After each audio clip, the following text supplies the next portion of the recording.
Il y a encore des petits problèmes, hein, t'as vu? Mais moins que tout à l'heure. J'ai enlevé le satellite là. Ouais. Mais c'est un peu chiant. De la salle, Je sais pas. la structure de la salle. Tu crois? Mais je sais pas, je suis le seul à tourner en 2/4 là. J'aimerais bien voir si quelqu'un d'autre a ces soucis là. Bravo, bravo. Allez, je vais mettre la caméra, je vais essayer de prendre des photos un peu. Ouais, ce serait bien. Un peu plus haut. Et combien ça va pouvoir porter cette bête de machine là?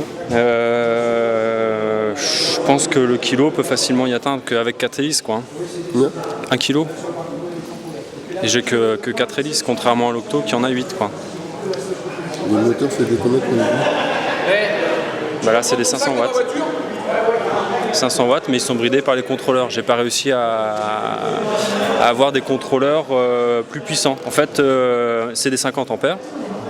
Ils sont protégés par un fusible de bagnole à 40 ampères pour protéger tout le reste en fait, parce que j'ai déjà du écourt-jus et ça vide les batteries à une vitesse phénoménale.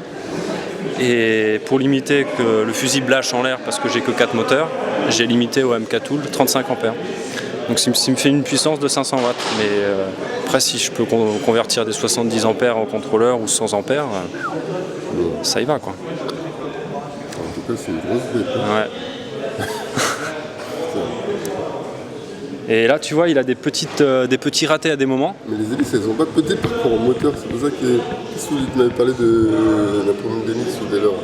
Là les hélices non, c'est les plus grosses qu'on peut trouver ou on peut mettre des plus grosses? On peut mettre des plus grosses, mais là il va falloir que en fait il tourne à une certaine vitesse. Oui. Et pour améliorer le truc, il faut que j'ai des moteurs qui tournent moins vite encore. Pour mettre plus tu mets des grandes hélices en diamètre, plus ton moteur il doit tourner lentement. Là en fait j'ai fait des essais avec des hélices plus grandes, mais au niveau de la traction c'est quasiment pareil quoi. C'est pareil, parce que c'est la vitesse qui fait que les plus grandes elles ont pas de performance quoi. Le rendement il est nul, elles tournent trop vite les hélices quoi. C'est amélioré, tout ça c'est amélioré.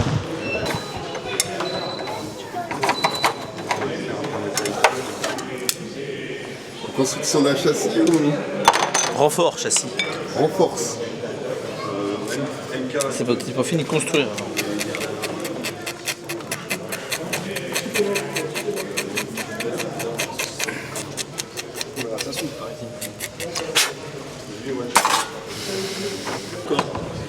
Et puis USD. Ah non, comment il s'appelle le truc là? Epilops, comment il s'appelle? Epistrom là, comment ça s'appelle? Hein? Ce qu'il a de chez Canon. Le épistrum, c'est pour l'intensité. Non, comment ça s'appelle? Comment ça s'appelle? Ça c'est violet là, sa couronne violette. Ah, épilepsie. Épilepsie. C'est une maladie mais bon. À qui je vais voler quoi? Je sais plus quelle maladie. Tu sais qu'il y a un petit bout de thermo pour moi. Là. Je ferai un essai tout à l'heure, je te montrerai.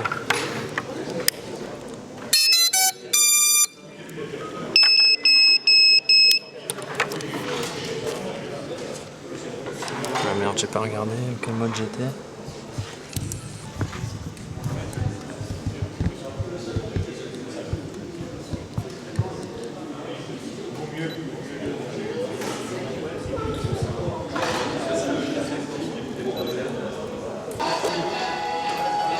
Donc ça, alors ça il me faut que je mette des cales. Il va en falloir pas mal quand même. Hein. C'est chargé ça ou pas? Toujours pas. On va mettre. Alors j'ai besoin d'un émetteur. Oh là là, la tête, c'est pas bien. C'est quoi tes films là? Franchement bien. C'est des connexions ça. Non, non. C'est le rouge en fait. Je te mets au défi de faire la même chose avec une radio normale. Au point de vue de mixage, regarde, hop, je suis comme ça, je change de fréquence en vol. Si je suis perturbé, je change de fréquence. Ah non, c'est vieux mais c'est le top. Ça va? Mais vas-y. Non, j'ai jamais fait. Je veux pas dire que j'ai fait. Tu n'es pas parvenu à le faire? Tu l'as pas terminé? Tu l'as pas calibré? C'est bon.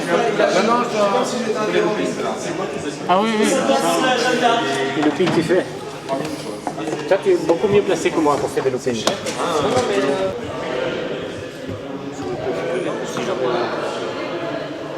c'était un moment de folie.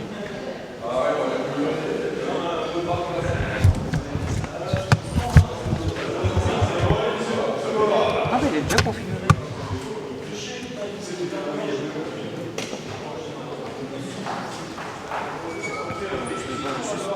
C'est un peu nerveux ça.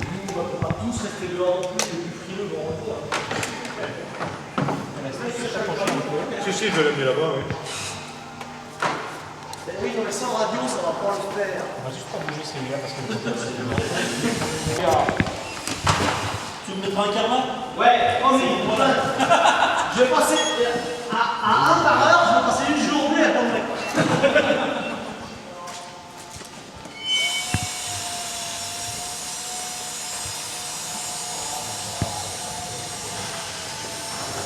C'est parti.